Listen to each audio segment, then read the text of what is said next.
Hati kami ya Tuhan telah siap untuk menerima kebenaran firman-Mu yang akan menguatkan kami, yang akan terus mendidik kami ya Tuhan, untuk kami boleh terus berjalan dalam apa yang Tuhan mau di dalam kehidupan kami. Bersyukur kalau pada sore hari ini ya Tuhan, ada kesempatan bagi kami untuk merenungkan firman-Mu, bahkan hamba-Mu yang Tuhan pakai. Biarlah hamba-Mu dapat menyampaikan isi hati Tuhan dan dapat kami aplikasikan dalam kehidupan kami. Terima kasih Bapa di surga, kami siap untuk mendengarkan dan melakukan firman-Mu. Di dalam nama Tuhan Yesus kami berdoa kepada-Mu. Amin. Shalom Bapak Ibu. Puji nama Tuhan kalau kita boleh berkumpul sore hari ini. Terima kasih buat Ibu Gembala yang telah menelpon untuk melayani di sini. Dan ternyata Bapak Ibu, saya sedang melayani di dalam ulang tahun cucu saya sendiri. Jadi saya ini ambil cuan nama, siapa namanya? Amika. Jadi kalau kita melihat namanya Bapak Ibu itu tulisannya C. Kalau kita baca Amija, tapi orang akan tertawa.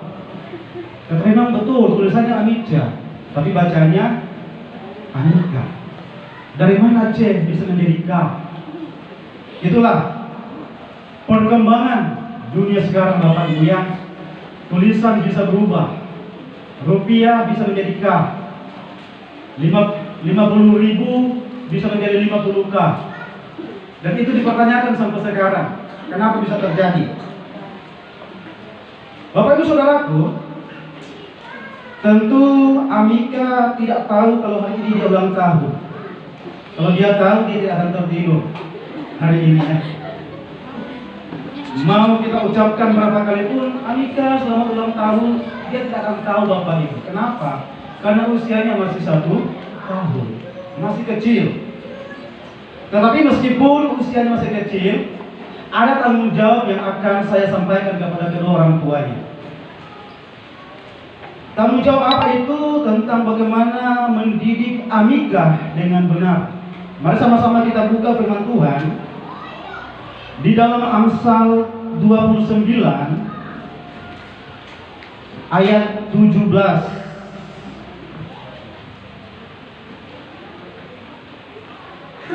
Amsal 29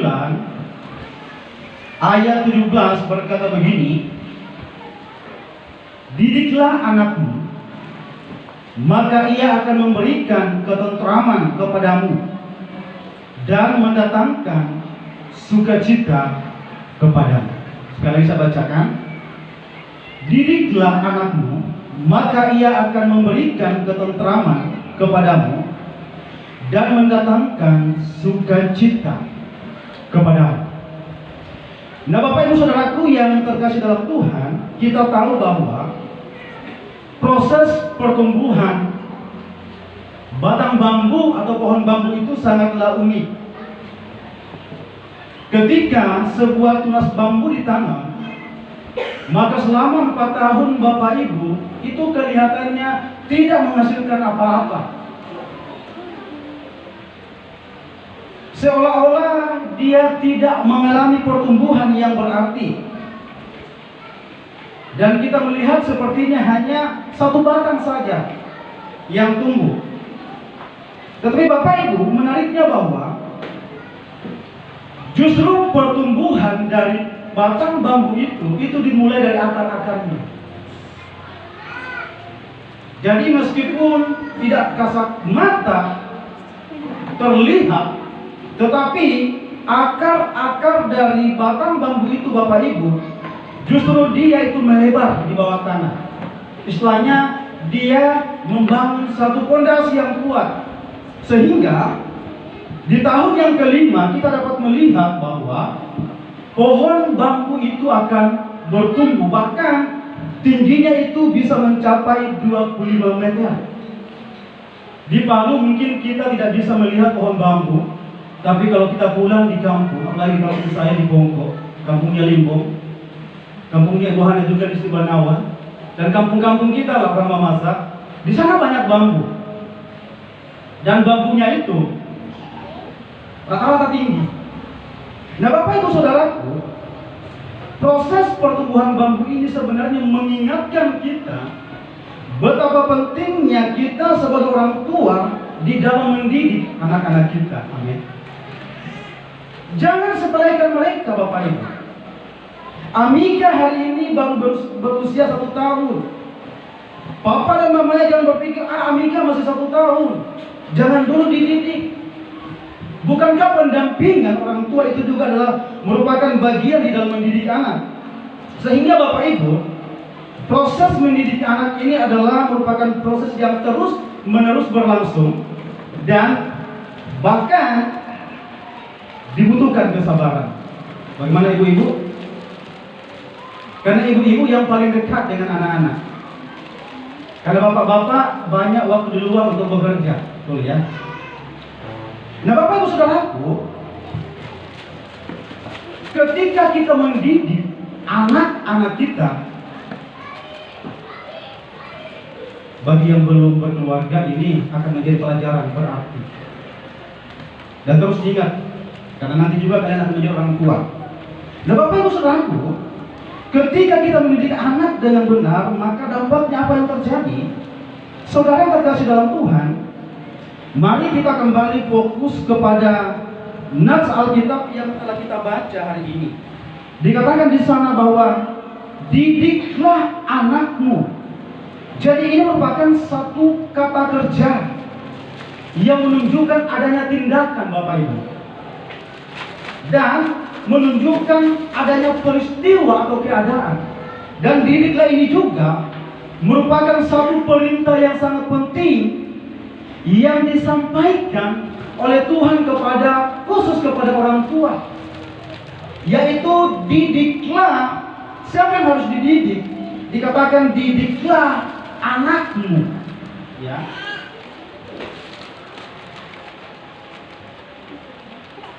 Jikalau kita lebih dalam Bapak Ibu menyelidiki kata didiklah ini, itu lebih kepada pengertian mendidik dengan benar. Sehingga dengan demikian dapat kita katakan seperti ini: didiklah anakmu dengan benar. Yang benarnya yang bagaimana, Bapak Ibu? Di dalam mendidik anak itu, yang dilakukan adalah mendisiplin mereka. Kemudian juga di dalam mendidik anak dengan benar, itu bukan hanya mendisiplin mereka, tetapi juga menghukum. Dan juga mendidik anak berarti menegur, ya. Jadi saudaraku, mengapa dikatakan bahwa mendidik dengan benar? Karena ada yang salah, ada yang benar. Mendidik anak dengan cara memanjakan mereka itu nyata-nyata salah. Tetapi mendidik anak dengan mendisiplin, karena seringkali anak-anak itu melakukan kesalahan. Makanya mereka perlu disiplin supaya apa?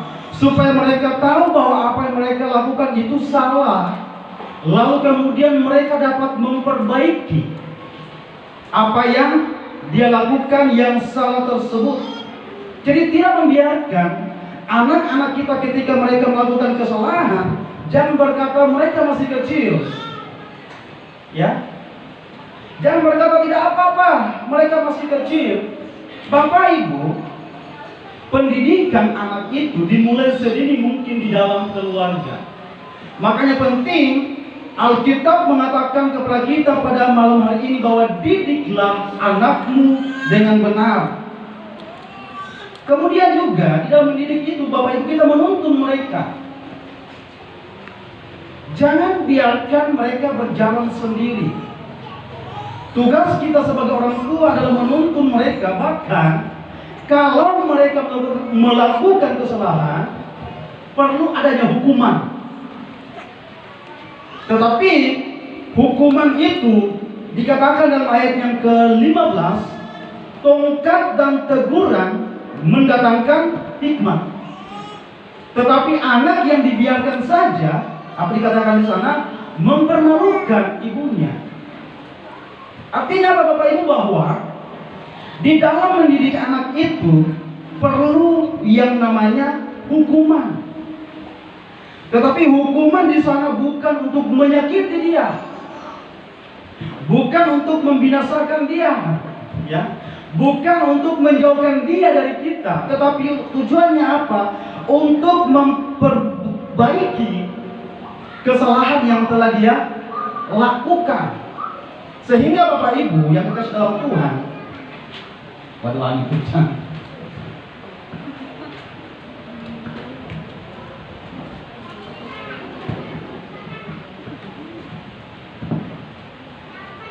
Perhatikan manfaat mendidik anak dengan benar. Dikatakan bahwa maka berarti ada hasil. Maka ia akan memberikan ketentraman kepadanya. Dalam bahasa Inggris itu diterjemahkan, maka dia akan memberimu istirahat.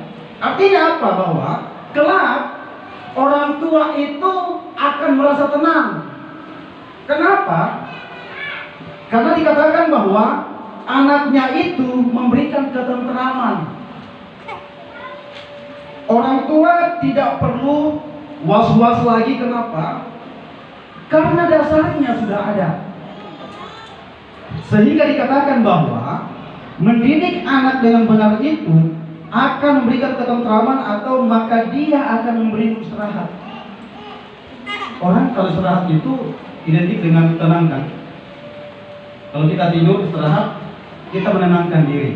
Atau ketika kita sedang bekerja, kemudian kita istirahat sejenak untuk menenangkan diri kita, Bapak Ibu Saudara. Jadi inilah yang akan terjadi bagi anak-anak kita dan bagi calon anak-anak pemuda-pemudi yang nanti akan menikah, bahwa di dalam mendidik anak dengan benar, yang di dalamnya ada hukuman, bukan untuk membuat mereka jauh dari orang tua, tetapi untuk supaya mereka sadar bahwa apa yang mereka lakukan itu salah, kemudian menegur mereka dan menuntun mereka. Maka hasilnya adalah dia akan memberikan kelegaan bagi orang tua. Orang tua mana, Bapak Ibu Saudaraku, yang tidak akan tenang, tidak akan senang ketika melihat bagaimana pertumbuhan atau perkembangan anak-anak mereka. Apalagi ketika nanti anak-anak itu tumbuh menjadi dewasa. Dan saya lihat di sini sebagian besar orang tua itu anaknya sudah dewasa, ya. Jadi mereka sudah bisa mengalami, merasakan sendiri hasil dari didikan mereka sejak kecil. Berbeda dengan didikan kita, didikan dari tahun 80-an, 90-an.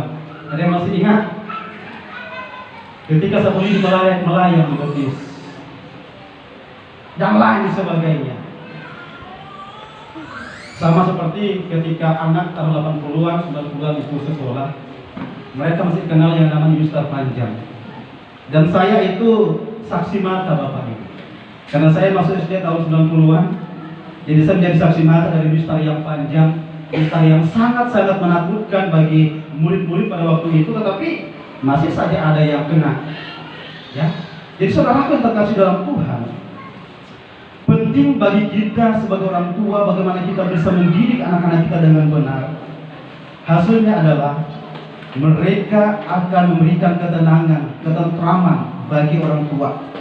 Jadi mendidik anak dengan benar, kelak ia akan memberikan kelegaan, kesegaran dan ketenangan bagi orang tuanya.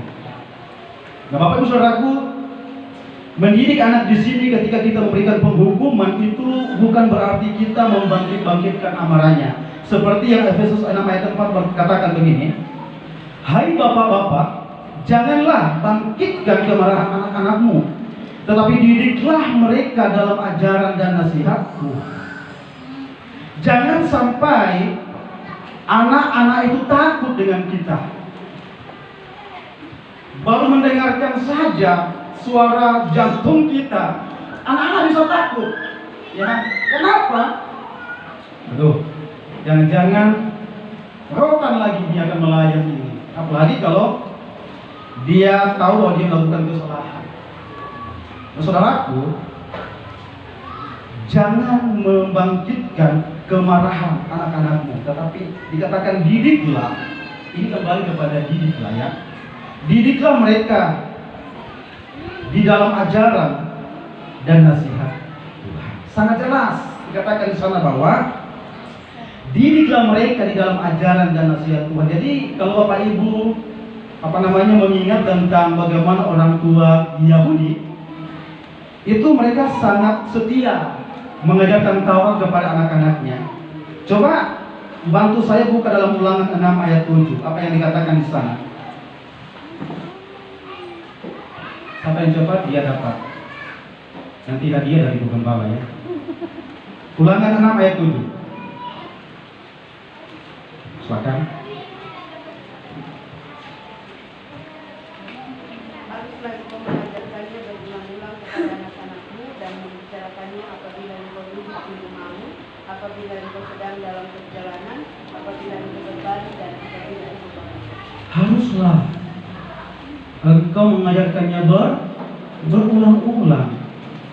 Jadi proses pendidikan di dalam keluarga itu Bapak Ibu itu tidak berhenti hanya beberapa saat.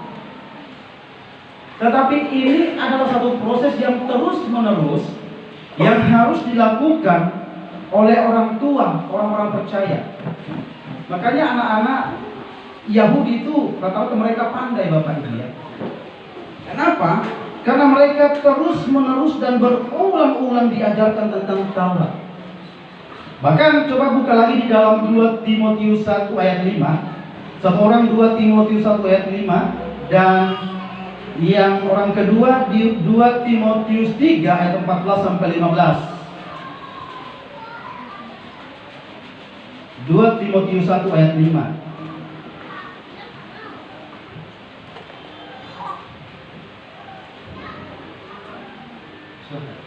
Sebab aku teringat akan imanmu yang tulus ikhlas, yaitu iman yang pertama-tama hidup di dalam nenekmu Lois dan di dalam ibumu Eunike, dan yang aku yakin hidup juga di dalam dirimu. Oke, sebelum buka nanti buka pasal 3 ayat 14 sampai 15. Jadi Paulus berkata bahwa aku teringat akan imanmu. Siapa yang dimaksudkan oleh Paulus adalah Timotius. Yang dikatakan tadi bahwa lahir dari nenek dan ibumu.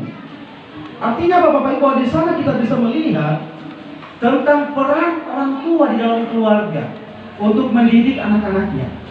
Dan itu yang dialami oleh Timotius. Dia mendapatkan pendidikan itu pertama-tama dari dalam keluarga. Jadi nenek dan ibunya Timotius itu Bapak Ibu Saudaraku adalah orang Yahudi.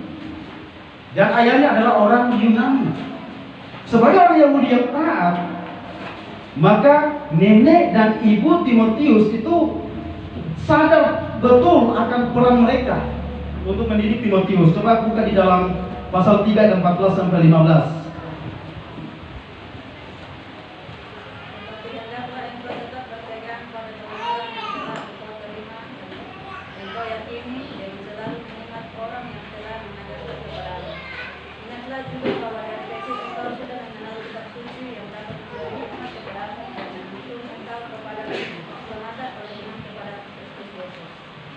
Terima kasih.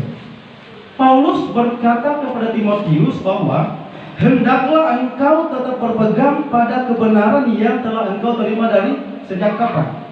Dari sejak kecil. Lalu di dalam ayat yang ke-15 dikatakan bahwa ingatlah juga bahwa sejak kecil engkau sudah mengenal kitab suci. Nah, ini yang Tuhan katakan kepada bapak-bapak yang adalah imam dalam keluarga, yang punya peran yang sangat penting, yaitu didiklah mereka di dalam ajaran dan nasihat Tuhan. Dan ini yang dialami oleh Timotius. Di dalam keluarganya dikatakan bahwa sejak kecil Timotius sudah mengenal kebenaran. Timotius sudah mengenal kitab suci. Kebenaran apa yang dimaksudkan di sana itu tentang Kristus, yang adalah satu-satunya Tuhan dan Juru Selamat di dalam kehidupan kita. Dan Alkitab ini menuntun kita untuk mengenal siapa Dia, siapa Kristus. Dan Alkitab juga mengajarkan kepada kita bahwa keselamatan hanya dapat diterima dengan beriman kepada Kristus. Perhatikan Bapak Ibu, ini yang dialami oleh Timotius di dalam keluarganya. Dia diajarkan tentang siapa Kristus, yang adalah Tuhan dan Juru Selamat, dan dikatakan juga bahwa Alkitab itu memberikan kita hikmah untuk mengenal siapa Juru Selamat kita dan juga untuk menjalani kehidupan kita di tengah-tengah dunia ini. Dan Bapak Ibu, pada akhirnya satu hal yang membanggakan bahwa Timotius menjadi penatua di Efesus. Timotius menjadi seorang pemimpin jemaat di Efesus yang dimulai dari didikan dari orang tua dan keluarga, kemudian dilanjutkan oleh Paulus. Dan pada akhirnya Bapak Ibu Saudaraku, Timotius menjadi seorang penatua menggembalakan jemaat di Efesus. Bahkan Paulus sendiri memuji Timotius bahwa Timotius adalah pribadi yang terdidik dengan benar dalam pokok-pokok ajaran iman. Dan ini yang kita harapkan terjadi bagi anak-anak kita.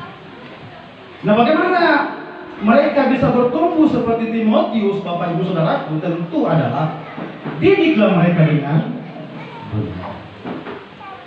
Perkataan dan tindakan kita harus selaras, karena anak-anak akan melihat apa yang kita lakukan, betul ya? Jadi jangan menganggap bahwa anak kecil itu belum mengerti apa yang orang tua lakukan. Orang tua marah-marah itu tersimpan dalam memori mereka. Joella, Bapak Ibu, kalau dia menonton sesuatu, itu dia diam. Dia diam. Beberapa hari kemudian dia akan dia akan perlihatkan dalam satu gambar. Jadi dia nonton dulu, dia lihat dulu. Mungkin dia renungkan dalam pikirannya bagaimana model orang ini, kemudian dia gambar. Jadi jangan berpikir bahwa anak yang kecil itu belum bisa menyimpan apa yang kita lakukan. Makanya hati-hati Bapak Ibu kalau di rumah itu sering terjadi UFO. Ada piring yang terbang.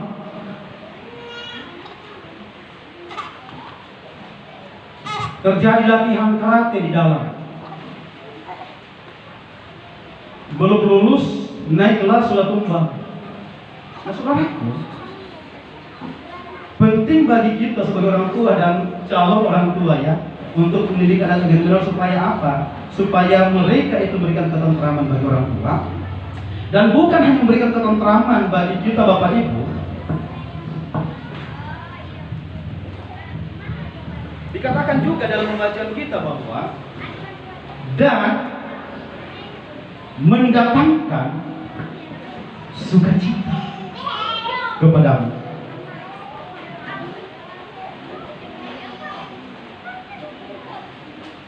Sukacita yang dimaksud di sini Bapak Ibu, yaitu memberikan kesenangan bagi jiwa orang tua.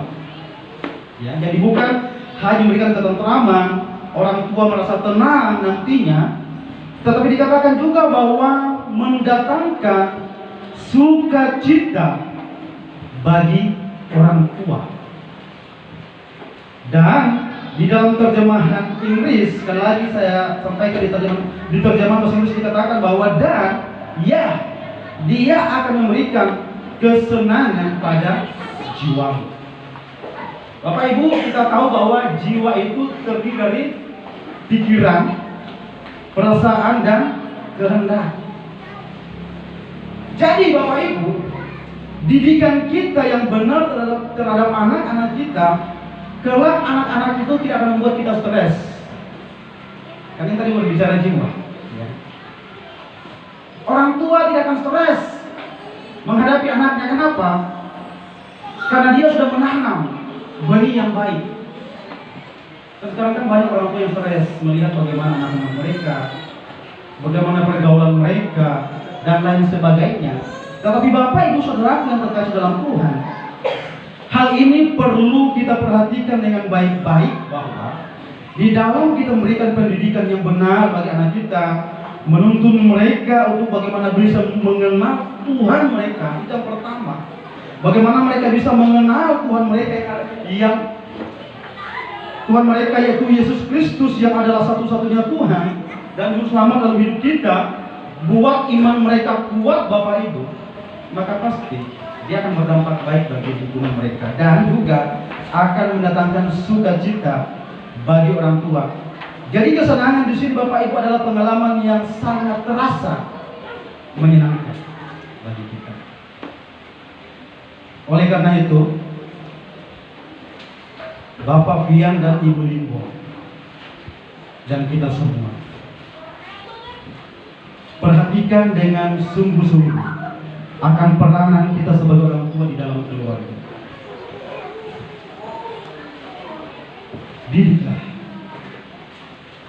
Amika dengan benar. Supaya kenapa? Supaya kelak engkau bisa mengalami ketentraman. Supaya kelak engkau bisa mengalami ketenangan. Lalu yang kedua, supaya kelak engkau akan mengalami sukacita. Dari siapa? Dari Amika. Kenapa? Karena engkau sudah mendidik. Dan ingat, proses pendidikan ini itu bukanlah proses yang instan, Bapak. Proses yang panjang, yang terus-menerus harus dilakukan. Seberapa banyak di antara kita orang tua yang sungguh-sungguh memperhatikan pendidikan anak di dalam rumah tangga, dalam keluarga? Ada orang tua yang menyerahkan pertumbuhan kerohanian anak-anak itu kepada guru-guru sekolah minggu. Padahal sebenarnya, Bapak Ibu, waktu kita bersama dengan anak-anak kita itu sangat banyak. Kemudian sekolah minggu berapa waktu saja guru sekolah minggu berhadapan dengan mereka? Mungkin paling lama 45 menit. Bagaimana para guru sekolah minggu? Selesai? Betul ya? Ya, paling 45 menit, Bapak Ibu. Setelah mereka kembali, mereka kemana? Mereka kembali. Nah, Bapak Ibu saudaraku, hanya sedikit waktu mereka di sekolah minggu, tetapi mereka akan kembali ke rumah kita. Dan di sana tugas orang tua kita. Tidak ada orang tua yang mengharapkan kelak anaknya itu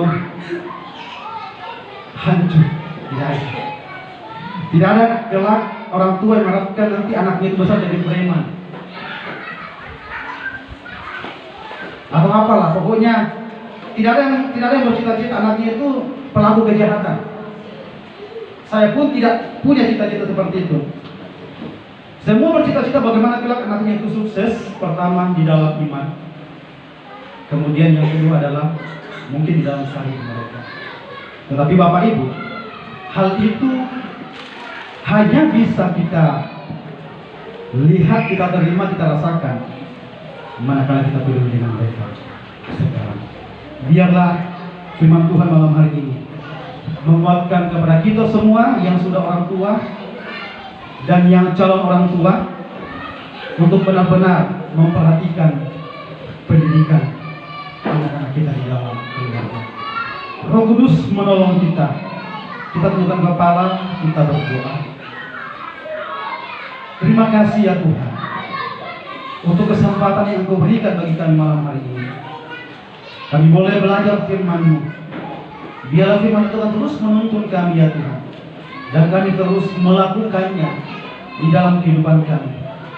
Berkati untuk semua kami yang boleh hadir pada malam hari ini. Di dalam nama Tuhan Yesus kami berdoa. Amin.